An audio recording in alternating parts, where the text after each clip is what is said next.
I do have some items here from the Forrest home in Chapel Hill. I work down there 4 days a week. I'm retired now, work down there. I need to get an 8 to 5 job so I can slack off a little bit. Digging up stumps and hauling out dead limbs and things, that wears you down. But no, all of these items are for fundraising for the Forrest home. And but the flyers there on the table for our homecoming event, of course, are free, and hope you'll pick up one of those. And that is our 19th annual Forrest homecoming event. We're having always the third Saturday in June. It'll be the 19th of June this year, and just up I-65 here at exit 46 in Tennessee. So I hope y'all can come by. We really enjoy it. It's kind of like a big family reunion because I see a lot of people here that have been there, and it's great to see everybody again every year when they come back. So hope you can come by. And now one of our projects we're working on there now, and we just started the site prep, is building a visitor center at the home. And if you've been there and you're coming up the road and the house is in front of you, the cabin's in front of you, the barn's over to the right, this is going to be over to the left out there in that open field. And what we have is a large meeting area, museum, gift shop, office in the front on this part of the T right here, and then this area for wedding receptions, family reunions, division reunions, things like that. And so, like I said, in the fall we got the site prep done, and then of course all the rain and everything has shut that down during the winter. So when it dries out, we're going to get back to digging the footings and putting in the electrical conduit, plumbing, and pour the slab for that. So at least we hope we get that done this summer when it dries out. Hopefully it won't be too many years before we get that going. So enough of commercial interruptions here. We'll get to the main part of the program. This idea for this talk on forest strategy started quite a few years ago. And as I was doing a lot of reading on forests from a lot of different authors in different books, one thing kept popping up. How many times he advised the commander on the field what to do, or gave his advice on what should be done during the battle, they ignored him and we lost the battle. And then how many times he wrote to President Davis and advised him on a strategy for an entire theater of the war, the Western theater of the war, to take out some of these huge armies that were being sent down on us. He was ignored, and Grant's campaign was successful at Vicksburg, Sherman's campaign was successful in Atlanta, and we wound up losing the entire war. And so I started going back and looking for some details with the long legal pad there, and after about 2 or 3 pages, it was so depressing how many times he did have the right idea of what we needed to do and was just ignored. So that's what we're going to go through tonight. And not only did he have the idea, he proved that it would work. And it's great to have ideas, but you need some practical applications of those. And he had the practical application, and it was ignored.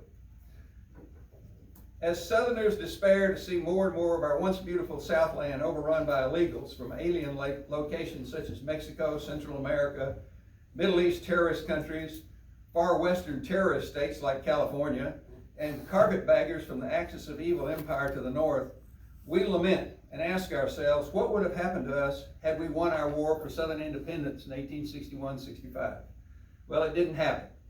And even Southern historians have bravely defended the efforts of our boys in gray by stating that it's not so amazing that the South lost, but what's amazing is the fact that they held out for 4 long, bloody years. Various turning points are given to us for the downfall of the Confederacy. Elementary school social studies books cite the twin disasters of Gettysburg and the fall of Vicksburg, but the Trans-Mississippi Department continued with its own government, military structure, arsenals, supply depots, and victories after being cut off from the rest of the Confederacy, as Lincoln said, once the father of waters once again flows unimpeded to the sea. In fact, these Western Confederates didn't surrender until a month after the Army of Northern Virginia and the Army of Tennessee did. Now, Gettysburg was looked upon by the Confederate soldiers at the time not as a defeat, but as another drawn battle like Sharpsburg the year before.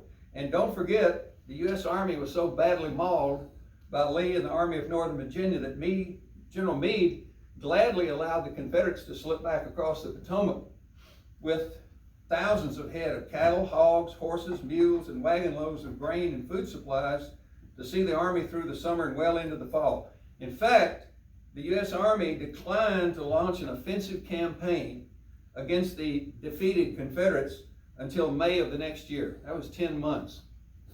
Okay, how about the fall of Atlanta? Many more of the insightful historians say that the fall of Atlanta in September of 1864 assured the great dictator's re-election in November. But remember, and we have to use reverence here, His Holiness St. Abraham the Pious would still be a lame duck president until March of the next year, because that's when presidents were inaugurated back then instead of January like we do today. The South was down to only one port open to blockade runners, and no doubt Lincoln would have continued the scorched earth policy of genocide against Southern civilians right up until he escorted the new president up the steps of the Capitol to be sworn in. So, it was hopeless then. Well, not exactly. The South had one officer in the field with a very clear vision of the type of warfare needed to overcome the huge odds the Southern soldier faced. It wasn't guerrilla or partisan warfare, but then it didn't require huge armies or mountains of supplies either. His tactics were proven successful over and over again. This writer is convinced that the strategy and overall military concepts exhibited by Confederate General Nathan Bedford Forrest could have won the war for independence for our southern nation without British intervention, without huge bloodbaths that the South didn't have the manpower to fight, and without the resulting economic destruction of the South. Now, as we all probably know, Forrest grew up dirt poor on the frontier, but through extremely hard work and determination, by the time the war cloud spread over the South, he was a very successful businessman in Memphis, worth well over $1.5 million, which in today's dollars would be about 40 to 45 million. Forrest opposed secession, as did Robert E. Lee in Virginia, but when Tennessee seceded, Forrest, like Lee in Virginia, followed his state and threw his lot in with the Confederacy, enlisting as a private. There was no snobbery in Forrest's character, while others with that much financial status wanted a high rank or a political office. In 4 years of hard fighting, this middle-aged businessman, who never spent a day in a military school like West Point, VMI, the Citadel, or the Tennessee Military Institute, rewrote the book on mobile warfare, which is now studied in military schools all over the world. He never commanded more than about 9,000 men at one time, maximum, and usually far less, around 3,000 to 5,000 in most of the campaigns, but by the end of the war, he had commanded over 60,000 Confederate troops. Forrest proved his innate military ability in every command structure from battalion up through an entire Army cavalry corps. He also proved contemporary and modern day critics wrong when he showed how he could successfully command the combined combat arms of cavalry, infantry, and artillery. And he commanded all three of the combat arms at one time or another. He said, "Never stand to receive the attack of the enemy. Always take the initiative and get there first with the most men." Probably one of the simplest and most practical military maxims ever, but certainly one of the most often misquoted. He never said firstest with the mostest. But our Forrest and South-hating critics will probably never let us hear the lastest of that.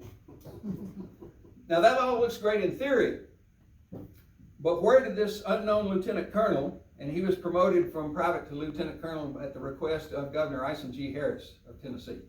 That's when we had a decent governor in Tennessee. We don't now. Anyway, we won't get into that. He was promoted by Governor Harris and had this clear vision of course of action to be taken when the professional military experts didn't. Well, it began early in the war and it lasted until the bitter end. In a great recently published book on Forrest, Bust Hell Wide Open, author Samuel Mitchum tells us, and I thought this was a great quote in his book, "In the Western theater of the war, the professional West Point trained generals hardly ever won, while Forrest, the untrained amateur, hardly ever lost." And here we are, February 1862, Fort Donelson. In the military for only less than a year, Forrest was ready to show that he had a better concept of professional soldiering than the high-powered generals fumbling away the defense of Tennessee.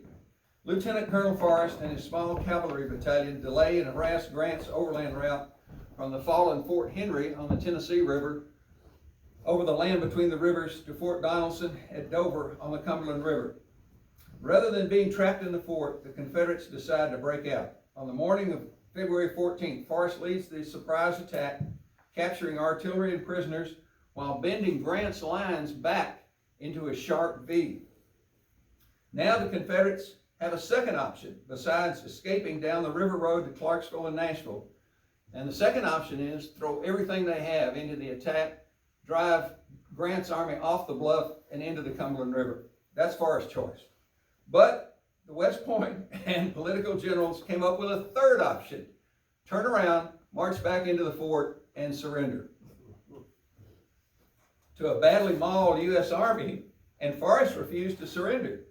He said, I didn't bring my men here to surrender. We're going out of here tonight, even if I have to bust hell wide open to do it. That'd be a great title for a book. And he did, with his command and about 300 more infantry that scrambled up and rode out double behind his mounted troopers. The next day, about 15,000 surprised Confederates were surrendered to unconditional surrender Grant. Now, what could 15,000 soldiers have done to defend Nashville, or an additional 15,000 in the Confederate attack at Shiloh in April?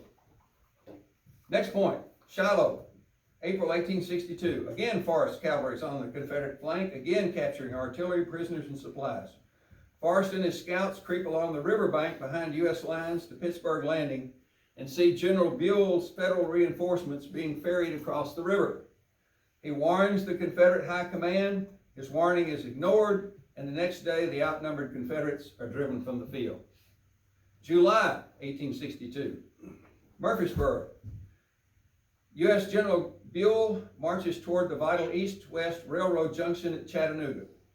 Forrest swings behind him, striking Murfreesboro, Tennessee, where he captures U.S. prisoners and releases Southerners that were taken the day before and were going to be hanged that morning in Murfreesboro.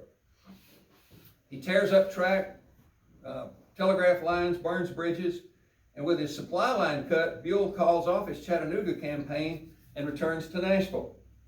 September 1862, Bragg's Kentucky invasion. Forrest screens Bragg's flanking movement around Buell so completely that the Yankee general doesn't even know that a major Confederate army has slipped past him and is now sitting between him and his main base of supply in Louisville. Forrest and John Breckinridge capture the federal garrison at Munfordville, while Kirby Smith and Patrick Claiborne rout and then capture most of the federal army in eastern Kentucky at Richmond. But Bragg, as ever, snatches defeat from the jaws of victory, allows Buell to march past him to Louisville, and then wins a battle at Perryville, but then retreats back to Middle Tennessee. Forrest is furious at the wasted opportunity and the wasted loss of lives that the outnumbered Southern armies can ill afford to throw away. His criticism stings Bragg, and he relieves him of his command and sends him back to raise a second cavalry command in the war in just over 12 months. December 1862, Forrest, West Tennessee raid. Forrest takes his new command of untrained, poorly armed, and poorly equipped raw recruits across the U.S. patrolled Tennessee River into heavily garrisoned West Tennessee, where he completely wrecks the Mobile and Ohio Railroad, which was Grant's main supply line for his Vicksburg campaign. Now, Grant's first attempt to take Vicksburg was overland, right down through western Tennessee and northern Mississippi. This, taking out the railroad, coupled with Earl Van Dorn's destruction of Grant's supply base at Holly Springs, Mississippi, Grant calls off his overland approach to Vicksburg, retreats back to Memphis, and has to wait for a fleet to be built so the U.S. Navy can protect his supply line down the Mississippi River. Forrest's men fought over a dozen small battles and skirmishes, captured over 1,300 prisoners, armed themselves with the best weapons the U.S. government could supply, and the main thing here, proved how Forrest could affect the enemy's overall campaign strategy without fighting a much larger force head-to-head. Forrest never went up against Grant's army. He simply cut his supply lines behind him. Grant was stranded in Mississippi with no supplies coming in. He had to turn around and go back. So Forrest understood, with 3,000 men, you're not going to take on an army of 60 or 70,000. June of 1863, Tullahoma campaign. After winning the first day's battle at Murfreesboro, Bragg falls back to a line along the Duck River. As Sam Watkins, 1st Tennessee Infantry said in Company H, bully for Bragg, he's hell on retreat. William Rosecrans replaces Buell as the U.S. commander, maneuvers Bragg out of Tennessee, and captures Chattanooga almost without firing a shot. Forrest was assigned to cover Bragg's retreat out of the state. The Confederate Army of Tennessee won't return to Tennessee for 15 months, and then with disastrous results under John Bell Hood. August of 1863, and I think this is the most important thing in the whole program tonight. August 1863. Forrest sends a letter to Adjutant General Samuel Cooper, the highest ranking officer in the Confederate military. He even outranks Robert E. Lee. At this time, Robert E. Lee was just commander of the Army of Northern Virginia, but Samuel Cooper was the Adjutant General. He was the highest military person in the whole Confederacy. Anyway, Forrest outlines a plan to take his cavalry, plus at least 2 batteries of either long-range Dahlgren or 20-pound Parrott rifle guns, raise troops in Mississippi, Tennessee, and Kentucky, while stopping supplies on the Tennessee and Mississippi rivers, strand Rosecrans in Tennessee, and Grant and Sherman, who are still hanging around Vicksburg after the fall of Vicksburg, in Mississippi. And once again, you know, he did this with Buell's Chattanooga campaign and against Grant's first attempt at Vicksburg. So he knew it would work. Hearing nothing, Forrest wrote directly to President Jefferson Davis, who forwarded the letter to Bragg for his opinion. Bragg, who hated Forrest for telling the truth, advised against it, and Davis rejected the plan, probably the worst decision in Davis's political career. September 1863, Chickamauga. Once again, in the thick of it from the start, Forrest cavalry opens the bloody 3-day battle at Reed's Bridge over Chickamauga Creek. The Confederates win a smashing victory, routing the U.S. Army from the field, but Bragg ignores Forrest's urging to finish off the demoralized and disorganized Federal Army, running back to Chattanooga. Another opportunity lost. In the Forrest book, Samuel Mitchum has another great quote in there. He quoted German General Erwin Rommel, who said, "Never fight a battle when you gain nothing by winning." The Confederate losses at Chickamauga were over 18,500 in killed, wounded, and missing. Forrest was furious again. Why does he, Bragg, fight battles if he does nothing with the victory? The U.S. Army survived, would be reinforced, and in November would drive the Confederates away from Chattanooga and down into Georgia. Bragg retaliates by taking Forrest's command away from him again and transferring him west to the Department of Mississippi, Alabama, and eastern Louisiana. 1864, northern Mississippi. Other than getting away from Bragg, which Forrest saw as a great plus, Forrest assumed that he was being sent west to take out General Sherman's railroad supply lines before the Yankee general can begin his campaign to take Atlanta. His experienced, combat-hardened troops have been taken away for a second time, and now he must recruit, mount, arm, and train his 3rd command of the war. In just a little over a month, from November to December of 1863, Forrest raises his 3rd Cavalry Command from nothing. Disorganized guerrilla bands, Confederate deserters, and young boys, he is promoted to Major General on December the 4th. Now, this is something that really hit me in all this research. The U.S. military had a better appreciation for Forrest than the Confederate government did. Grant was transferred east, and now Sherman commands the western U.S. Army. And he is terrified that Forrest would break into Middle Tennessee and take out the Nashville and Decatur and the Nashville and Chattanooga railroads, leaving him, Sherman, stranded in North Georgia. Sherman had to depend on the 2 railroads for supplies and reinforcements for a summer campaign against Joe Johnston and the Confederate Army of Tennessee defending Atlanta. In the summer, the Tennessee River was too low at Muscle Shoals, Alabama to supply a large army if the railroads were taken out. In the spring and summer of 1864, 4 U.S. armies are sent out from Memphis to keep Forrest busy in Mississippi and away from the railroads in Tennessee. He defeats all 4 or causes them to retreat back to Memphis, but the overall strategy works. Forrest doesn't take out the Nashville and Decatur Railroad until September of 1864. Too little, too late. So here's what happened. February of 1864, Oklahoma, Mississippi. Forrest defeats Sooy Smith's cavalry sent south to cover Sherman's campaign to destroy the Confederate arsenal at Selma, Alabama. Sherman moved out from Vicksburg, got as far as Meridian, Mississippi, and then stopped because the cavalry never showed up. And He didn't want to get too far off into Alabama with no cavalry to cover it. So Smith's cavalry was beaten and driven back to Memphis. So Sherman turns around then and goes back to Vicksburg. And then he gets transferred to Chattanooga. April of 1864, Forrest's third West Tennessee raid. Forrest goes into West Tennessee to get horses for Abraham Buford's dismounted cavalry division, which was assigned to him. Not knowing where Forrest will strike next, U.S. troops are held in Memphis and all along the Mississippi River. Now, Forrest, this raid, just throw in a little more detail here. This raid started out of Columbus, Mississippi on March the 1st, 1864. They got into West Tennessee, captured the Union garrison at Union City, went all the way up to Mayfield and Paducah, Kentucky. They burned cotton on the wharf in Paducah, and it wasn't Southerners' cotton. This was cotton that had been stolen from the Southerners by these speculators that followed the Union Army down here at a safe distance, behind the front lines, of course. And they would go in and steal people's cotton and then sell it in the north and make huge profits off of it. So they just burned all the cotton. There went their profits right there. They were trying to get horses, and they didn't get a lot of them, and they came back out away from Paducah. And then the Yankee commander, the next day in the newspaper, bragged that he had defeated Forrest. And the Confederates didn't get the big corral of horses in the warehouse on River Street. I guess he assumed the Confederates couldn't read. So the next night they go back to the big warehouse on River Street and get all the horses out of there, and then came back. Now, April the 4th, Forrest is back down in Trenton, Tennessee, just outside of Jackson in West Tennessee. He sends a preliminary report to his commanding officer in Mississippi, Stephen D. Lee, giving him the number of prisoners he took, number of horses he captured, the miles of railroad track they'd torn up, and so forth and so forth. Never said a word. Never said a word from the time he left Mississippi till April the 4th, 5 weeks. Never said a word about Fort Pillow.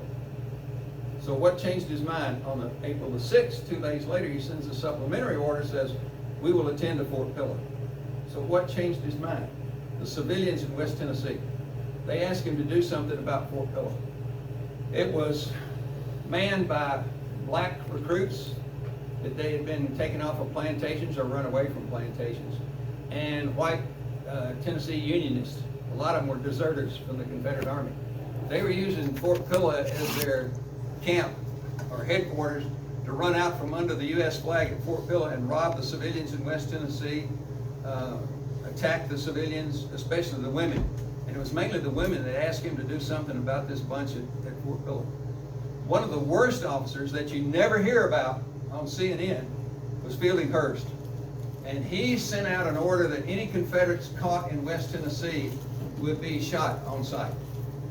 And he captured 7 at one time, had 6 of them shot, and they were the lucky ones. The 7th one was an officer, Lieutenant Dobbs. His face was smashed in with a rifle.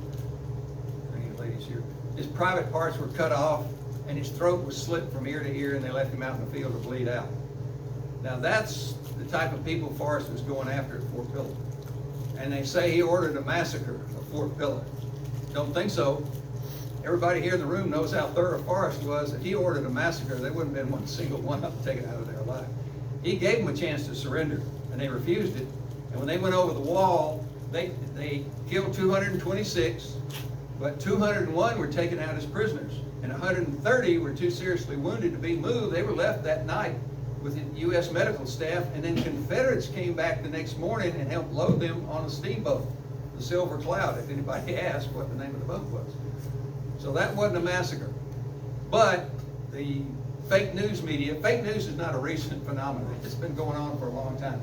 The fake news in the North got hold of the so-called Fort Pillow massacre and ran all these gory stories about what had happened and how soldiers were shot after they were surrendering and they were burned alive and all this, that, and the other.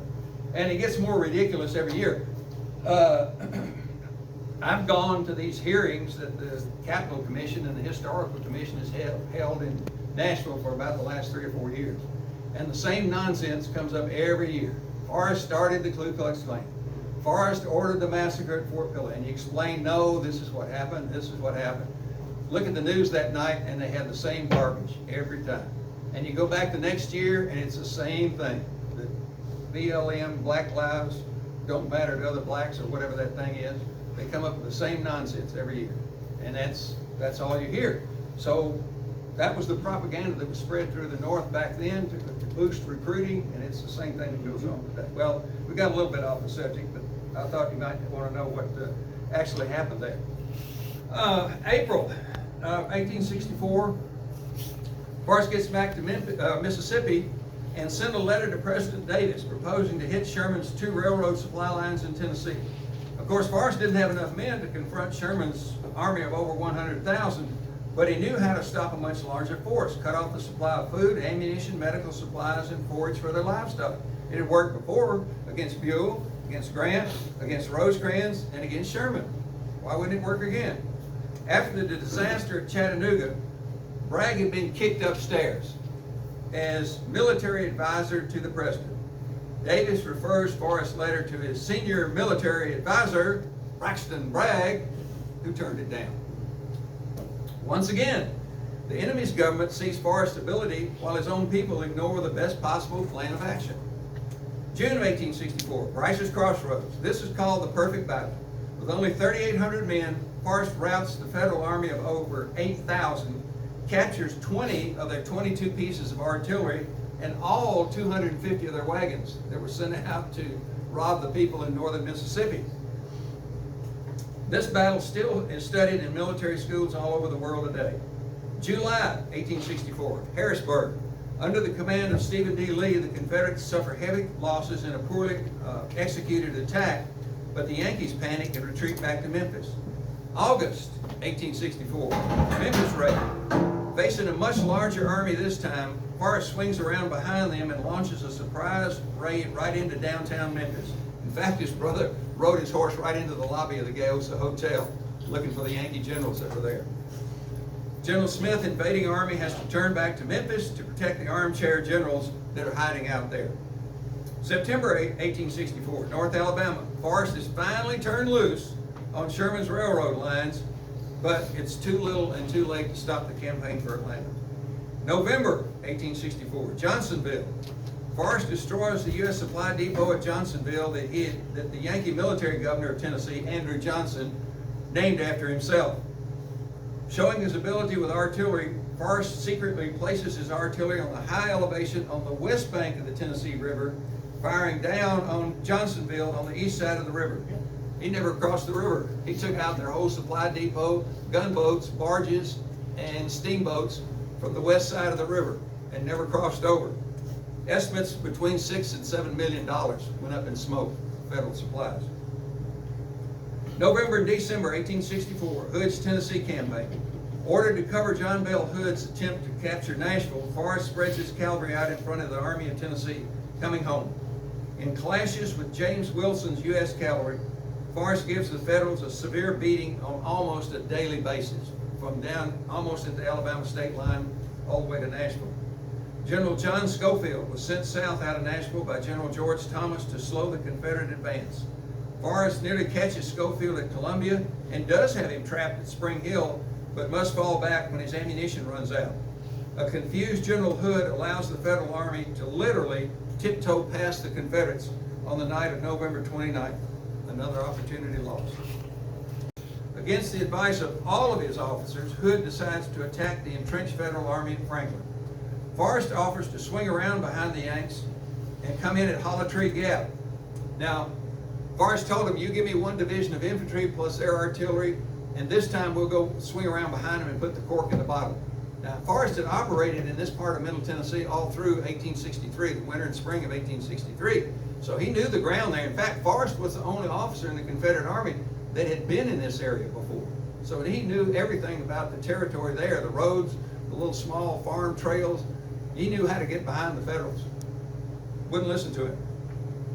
Hood ignores his offer, sends the Confederate Army into a slaughter at Franklin, and compounds his poor decision by splitting up Forrest's cavalry, thus rendering the Confederate mounted troops ineffective in the battle.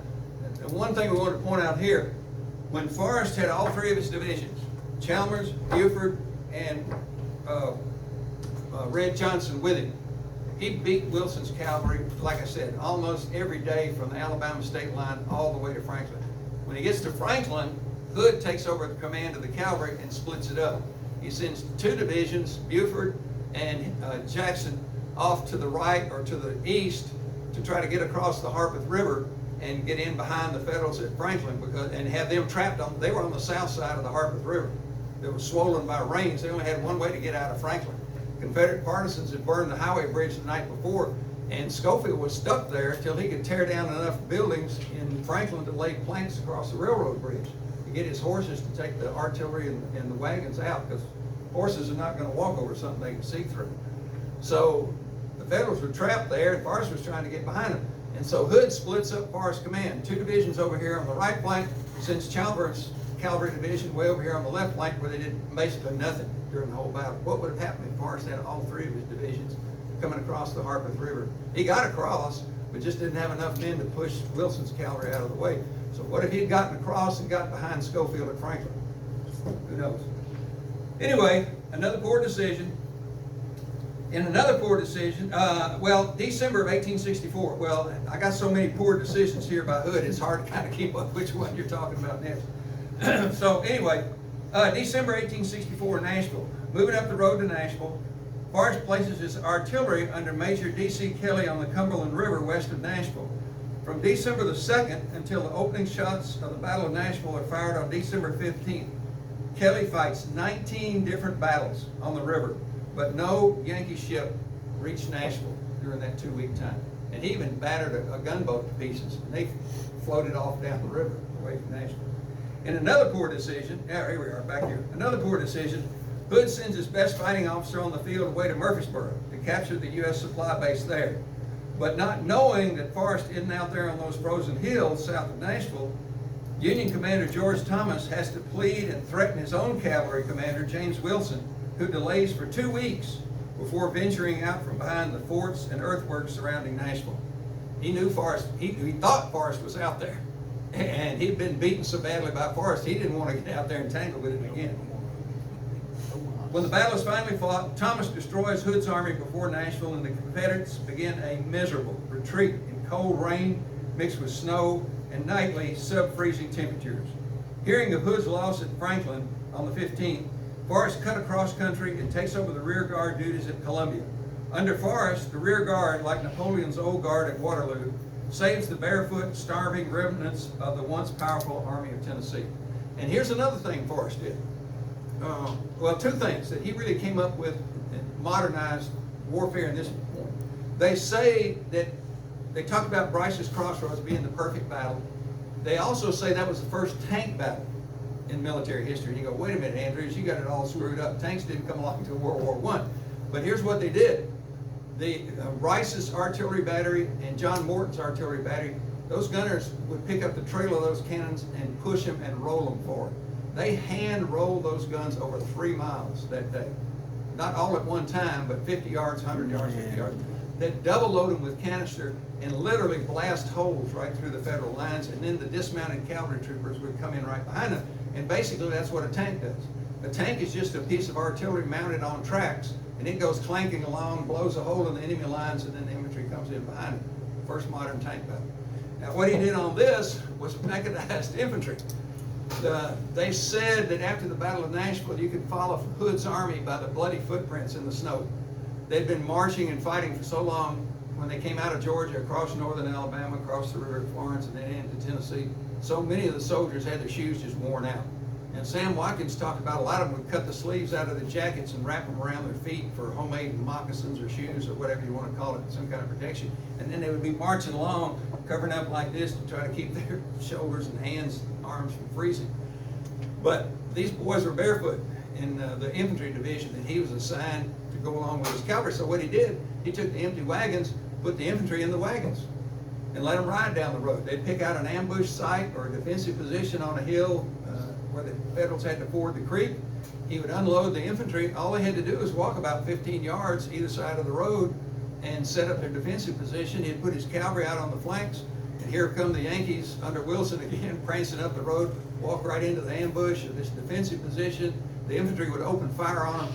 Forrest cavalry would swoop in on the flanks, rout the Federal cavalry off the road, drive them back up the road 3 or 4 miles. While all of this was going on, the infantry would get back in the wagons and ride down another 2 or 3 miles to the next defensive position get out of the wagons, didn't have to walk in the road that had been cut up with artillery and ordnance wagons. And they said that the ice was standing up in the road like giant razor blades. You try walking on that when you're barefoot. So all they had to do is walk over 15 or 20 yards on either side of the road, take up their defensive position. The cavalry would come back up the road, spread out on the flanks, and they'd wait for the federal pursuit to come after them. But anyway, how many times did Forrest tell the professional West Point generals how to win battles? They ignored him and lost. How many times did Forrest tell the Confederate government how to stop a much larger army, and showed how to do it and changed the course of the war in the Western theater of the Confederacy? They ignored him, and today we must live in the enemy's country, listen to their rewritten version of history, and see our monuments and memorials torn down and grave sites vandalized. President Davis, after the war, admitted that he was misled by Bragg, among others, and saw Forrest only as a very successful raider in small operations. But Forrest saw the big picture, the overall full dimensional concept of the war that the Confederate government couldn't see. Only his enemies recognized Forrest's threat to their overall plan. He was never recognized by his own people in positions of authority until it was too late. So thank you very much. If you have any questions, we'd be glad to try to answer them for you. Yes, sir. Does it have anything to do with math? No. Oh, okay. I might be able to answer it then. All Set right. that up. All right. I would like to know your personal opinion on why his superiors never really took his suggestions. I want to offer three possibilities. One is just looking down on him for not having a formal military education. Yep. Two is personal dislike of him due to his brash, ungentlemanly demeanor. Yep. And three would be not wanting to share credit if there are good outcomes, not wanting to credit for those things. All So three of what do you them. Take your pick. think? Okay. Probably started with number one, that he didn't have a, quote, military education. All right. Now, why are we gonna listen to some guy like that? Right. You know, we don't need a president that's a businessman. It's just we want a politician for president. All right. We disrespect a businessman that's president. It looks like after victory, they would start to change their mind about it. It seems like they just never did. No, you talk about poor communications. And the thing I can't understand is like they do in the military today, he filed after action reports. He sent reports in. And when you take some people, an untrained command across the Tennessee River in the dead of winter that's patrolled by U.S. gunboats and go into enemy territory and equip all of your men with the best equipment the Federal Army can offer. Forrest highly recommended the United States Army Quartermaster Department. He was a great fan of theirs. And you rearm your men, and he came out with more men than he went in with. He fought battles and took casualties, but he recruited while he was over there. He came out with more men he started in with, and captured more men as prisoners than he had in his whole command. And yet, doesn't that tell you something right there? I mean, it should, and they just never did. So yeah, I think all three of those, that he wasn't part of the club. I've heard people talk about the ring thumpers, guys that went to West Point and had that West Point ring, and if you start arguing with them, they start thumping that ring on the table and, hey, I went to West Point, don't argue with me. I think that was that mentality back then. Probably was. Yeah, and he was not a real polished, aristocrat, but he was a fighter, and that's what you need in the war. Somebody that can fight. I know Patton didn't make a whole lot of friends either, but he knew how to fight. Yep. So, and that's probably why they killed him. Any other questions? Okay. Thank y'all very much. Thank you.